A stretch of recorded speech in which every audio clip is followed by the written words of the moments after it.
If you are a citizen of the Republic of Bad Cryptopia, that means not only do you listen to the Bad AI show, but you also may listen to the Bad Crypto podcast. If you're current or if you're not, our most recent episode was with the co-founder of the Spatial Web AI, Mr. Dan Mapes, and we're going to reference back to that interview. So if you haven't heard it yet, make sure you go to badco.in/692 to hear all about it. And we thought what it would be great to do is to bring someone in on this show to kind of complement the content that Dan brought us, somebody else who's been following the space closely and has a podcast in the arena. She's actually an old friend. Her name is Denise Holt. She's the host of the Spatial Web AI Podcast. And we're going to be talking about how this next iteration of the web is going to change everything. Denise, welcome to Bad AI. Hi, Joel. Hi, Travis. Thank you so much for having me. Absolutely. Thanks for coming on. When did you first become aware of the spatial web, and what were your thoughts when you realized what it was? Well, I've known Dan for years. And so I was aware when he and Gabe started Versus back in, I think like 2016, 2017 was when they, were starting it. So I've been watching it unfold for the last 5-6 years. But it was really last summer when I was talking to Dan, and, I saw, how, he was letting me know they had just gone, public on the Neo exchange in Canada. And, he was telling me that they were going to be launching to the public at some point late this year. At that time, that was the projection. And so I was like, oh, there's a transition here, a transition mindset. So, to me, that became something that I thought would be really important. People need to understand the technology, and they need to understand what's coming. So, at the time I, asked Dan if I could, be a voice in the space. And so, so over the last year, I've kind of worked closely with him, becoming educated on the technology, educated on the AI, what makes active inference AI so different than machine learning AI, and kind of what's coming. So that's what I've been doing over the last year. I love that. This is such an interesting space, the spatial web, and maybe potentially even the true Web 3.0. Right. And a lot of people talk about Web 3 and this and that, but it seems to me that the real Web 3 is this new, HSTP that Dan was talking about when we interviewed him. And it's like, it's the combination of a whole bunch of things, the convergence of AR, VR, Internet of Things, AI, which you guys, active inference, artificial intelligence, crypto, kind of all of this stuff all in one. So maybe sort of drop it to our audience right here. Where do you think that next level of internet, how do you describe it? So, it's actually pretty simple. The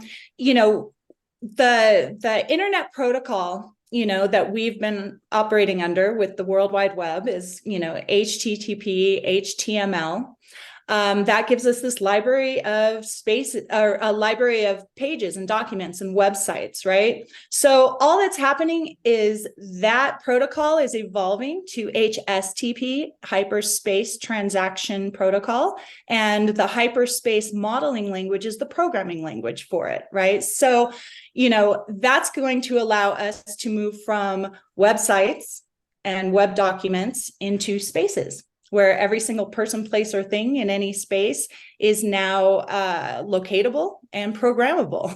Everything, I understand every person, right? Because we're, there's a limited number of people, and so everybody can have a unique identifier. I understand places because with maps, we already have, coordinates for everything on the planet. But when you talk about everything, I mean, this remote control for my fan, is that somehow it becomes an object in the space? Yes.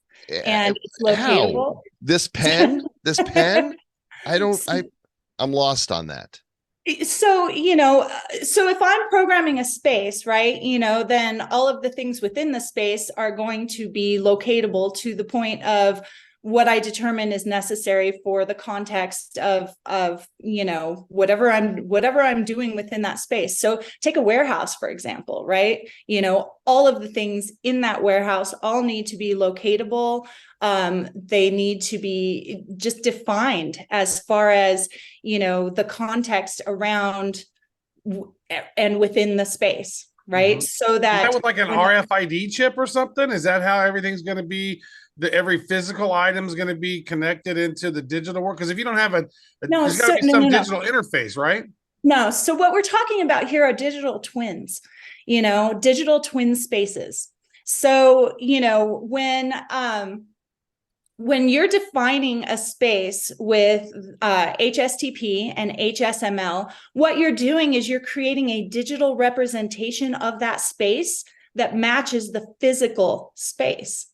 And that way you can run simulations, you can, the AI that is operating within the network then has a complete understanding of, all of the multidimensional facets of that space, both in a physical and a digital representation. But how do you know if the physical item is being represented accurately in the digital world? For example, you're talking about a warehouse. Let's be practical with this before I get silly.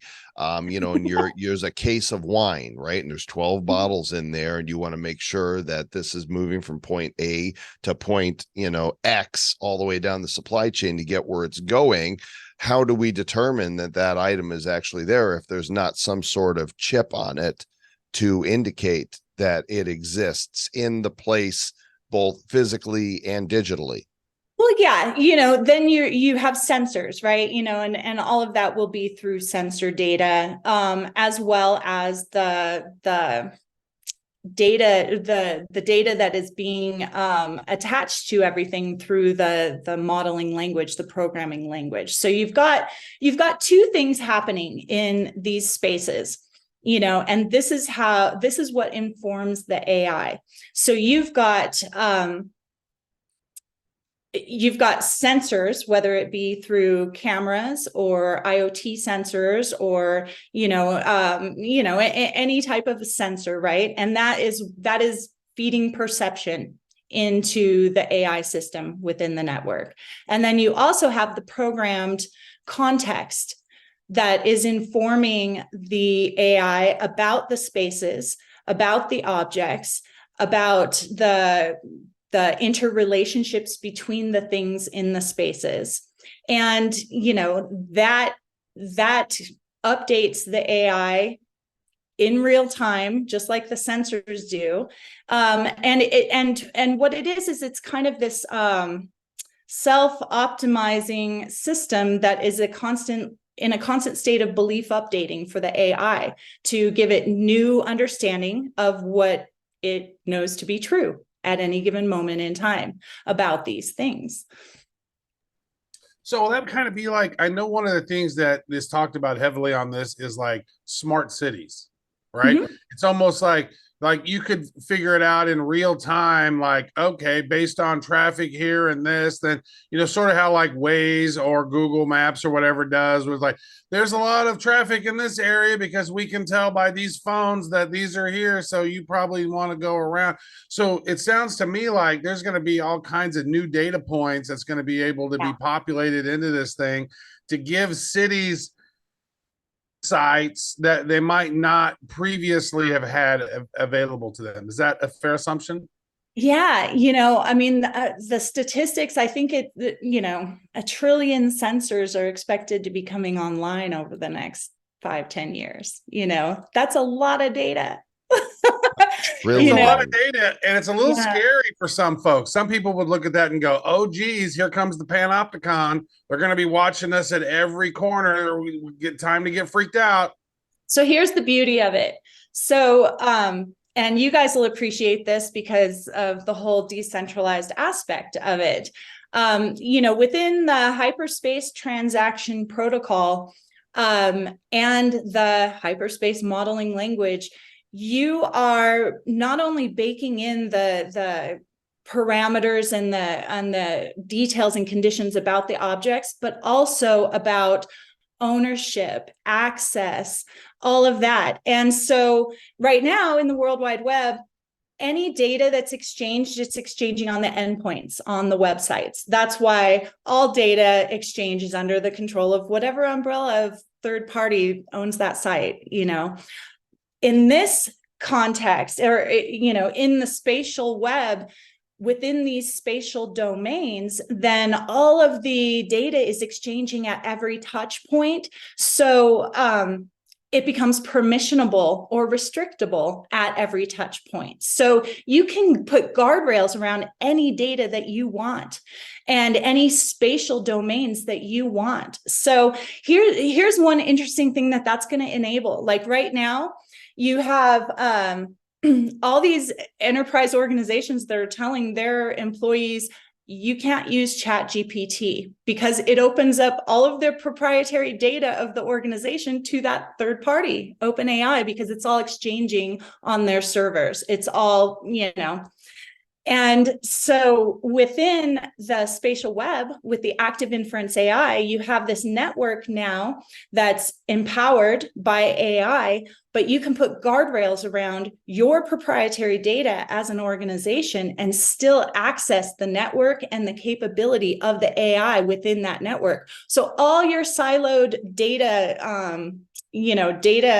sources now can become interoperable. You can have all kinds of insights that weren't possible before, and it's all protected because it's guardrailed in your space. Oh, okay. I have a two-part question for you. And the first one, I just need a short answer to make sure my understanding is correct. From talking with Dan, HSTP has already been given the thumbs up by the IEEE. That is the Standards Board of Technology that says, yes, we're going to get behind this protocol. We're going to roll this out. So my understanding is that this is the next generation of the web. There's no ifs, ands, or buts about it. Is that correct?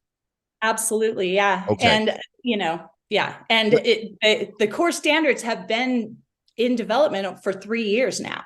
Okay, so with that understanding, what you're talking about, this ability for organizations, whether they're enterprise organizations, nonprofits, businesses, and governments on a local level or a state level to implement this type of decentralized data storage and transfer and usage, when the powers that be of the world see this, isn't this going to frighten the tar out of them? Because isn't this a loosening of their grasp on the power that they so thrive on? Well, so I think they're already feeling that just in the AI sphere as well. If you look at what's happening with AI governance and different countries and different entities trying to figure out, how do we govern this, right? Because how do you govern something that's unknowable, which when you're looking at the machine learning models, they're black boxes. You can try to, train them through parameters to kind of nudge their output maybe into a little bit better pattern recognition, but it's the processing itself is completely obscured. So what's really interesting within the spatial web with the active inference AI is the active inference AI is actually explainable AI. It's able to self-report on how it's coming to its decisions. And what they've also proven the concept, they can take human laws and make them programmable through the HSML to where the AI can not only understand them, but abide by them and act accordingly. And they've proven this in action. They've been involved in this drone project in Europe for the past 3 years called Flying Forward 2020. And it's with the European Union. And it's, 8 or 12 countries. And what they've done is they've taken all of the, all of these airspace laws, all of the things that, you cross country borders, and the laws change, and everything else. And they've made these human laws programmable.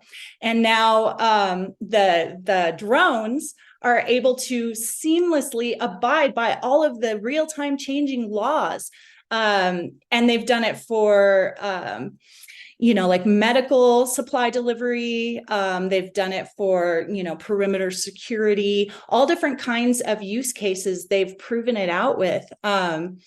So it's pretty interesting. They, Versus, I don't know if you saw, but they just released a big industry report a couple weeks ago called The Future of AI Governance. And, they propose at the end something called the Prometheus Project, which would be like a sandbox for all governments, everybody to kind of, come in and be able to test out these different ideas on how to move forward in the space with AI governance, so that humans and these synthetic intelligences are able to kind of grow in tandem with each other. It is interesting. I might actually propose a change in vernacular from laws to rules, right? Because these governments have rules and they're not necessarily laws. There's the 12 universal laws, and there's these other sort of scientific laws. I've always thought that's just such a weird, misconstruing of words, because they're rules. Like, really? I can't go faster than 35 here? Oh, yes, I can. Oh, no, you can't, because there's a rule that says I'm going to punish you for that.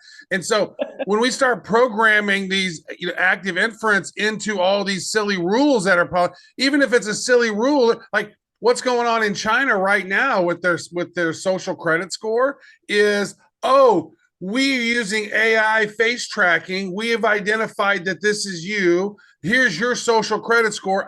We just saw you jaywalk across the street. Boom. We've automatically fined your CBDC on your WeChat X amount of money, because we knew that it was you and you did something wrong, powered by the rules that have been programmed in. So if the government's corrupt, the rules that are in the system aren't going to be good. So I think we're still within a framework of, okay, it's decentralized, but there's still some centralization rules in there that are making it not great for everyone. Well, so one of the really special things I think about the protocol is that it allows for differences. It allows for differences in belief systems, differences in types of governing, so the way the spatial web works within the AI, it's nested ecosystems of intelligences, right? And so you have all these intelligent agents within the network that are all coming from their own frame of reference, their own specialized understandings based on their environment around them. And it's these nested ecosystems. This is why it's going to work beautifully within smart cities and things like that. Because everything's its own module, essentially. Yeah, so it allows if it's its own module. There's not an overarching sort of, here's the overarching rules. There might be some guidelines for overarching, but since everything's its own module, that creates that sort of more openness potentially. Yeah, and it allows for, different cultural, differences. What it does is it literally kind of protects the thing that makes us special as human intelligence, right? All of us are coming from our own unique experience, our own unique point of view, and what we know and have learned, and that's what makes everybody special. So you have this collective intelligence that is made up of all these little intelligences that matter. That's what brings the diversity to everything. So the way the protocol works and the way the active inference AI works is it protects that. It doesn't like amalgamate it all away to where it's like this dictator type ship of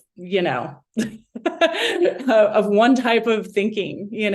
So for somebody like me with OI, original intelligence, which is to say I'm a big stupid dummy head, does this mean that all of these conversations that are taking place right now in the public sphere and the governments that are concerned about AI, if they saw this, would they realize, oh, we don't need to have all these hearings because this problem is solved? Yeah, well, yeah. I mean, it's a solution. So here, the biggest thing that this does is it offers security, and it offers a controlled way for humans to cooperate and collaborate with synthetic intelligence as it grows, and it offers a way to audit that synthetic intelligence. So if it's going down a path that is obviously like not good, like you can correct it, and you can correct it as it's going and as it's growing. So when you think of what the ultimate end goal is with AI, we're growing these autonomous systems. So just like when you're raising a child, you need to correct bad behaviors. You're training this child to become an upstanding, good, an adult who is not going to harm and is going to benefit others. So we need to approach AI the same way. And so from everything that I've seen in AI, the active inference AI within the spatial web protocol, it is the AI that's going to allow that level of control and fostering this adaptive intelligence. I like that. It sounds interesting, and Denise, we've had conversations about this before. I participate. What do you do it every Tuesday night? Yeah, Tuesdays. Tuesday nights on Twitter X or whatever it's being called now. I do know that in Chinese XI is shi, and then it's called Twitter, so I'm just calling it shitter.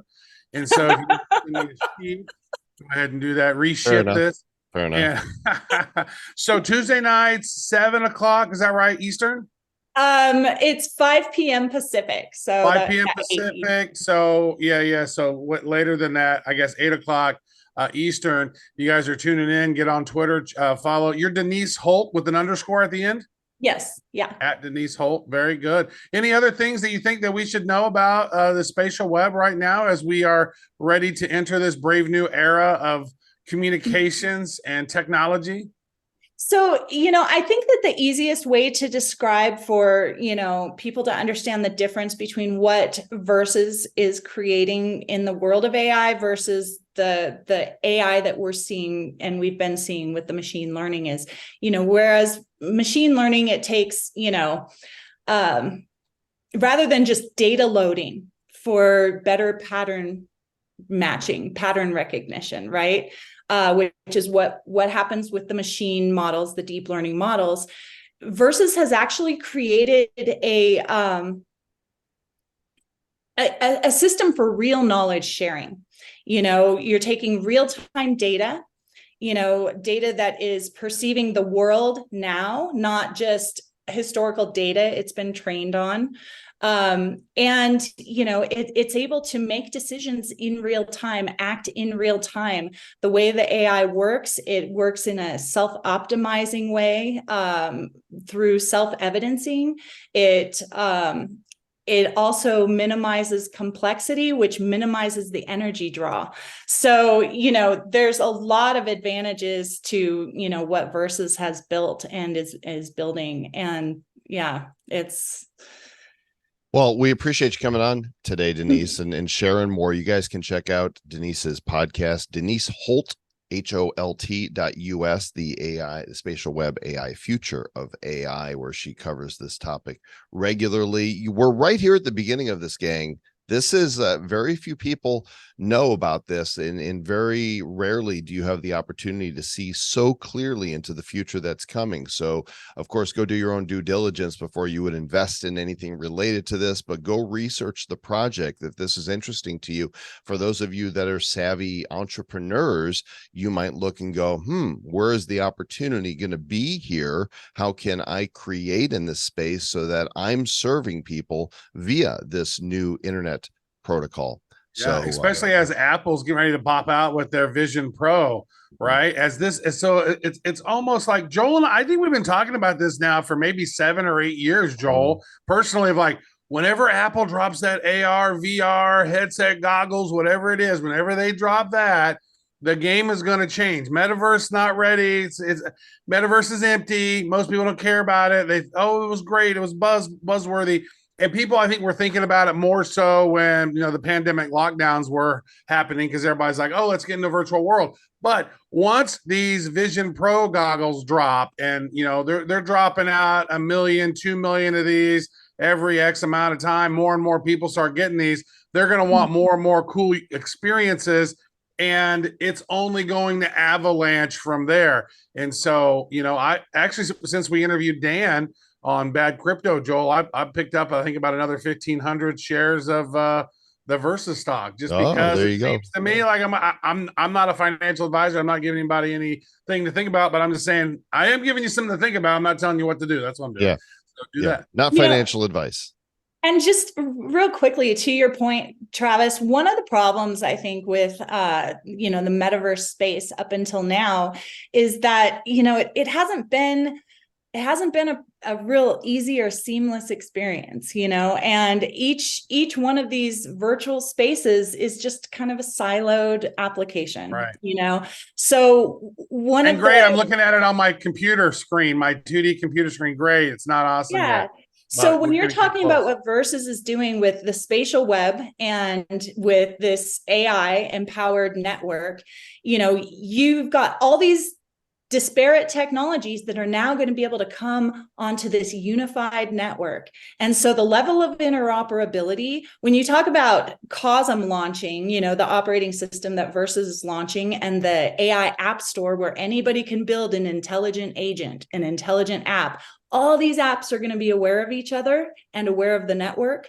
The level of interoperability is going to be insane. So, that's exciting to me, because that's going to bring this whole blast of innovation. Yeah. And that's COSM, KOZM, right? KOSM. Yes. KOSM. Okay, very good. Yeah. Every time if you go on the Versus website, you'll see. Yeah. I'm sure people are listening and they didn't know what that was. I want to make sure we got links to all that in the show notes for you guys, so make sure you check it out. This is episode number 20 of Bad AI, and if you go to badai.show, you will find that, as well as underneath the video if you watch this on YouTube, Rumble, or Odyssey. Thanks again, everybody, for joining us. Denise, we'll be pointing people towards your podcast. In fact, I think we are going to be guests on your podcast. We're doing like podcast swap, so you guys can hear us over there, because I think Denise has some questions for us. Make sure that you subscribe, review, and ring the bells. We'll catch you guys next time. Until then,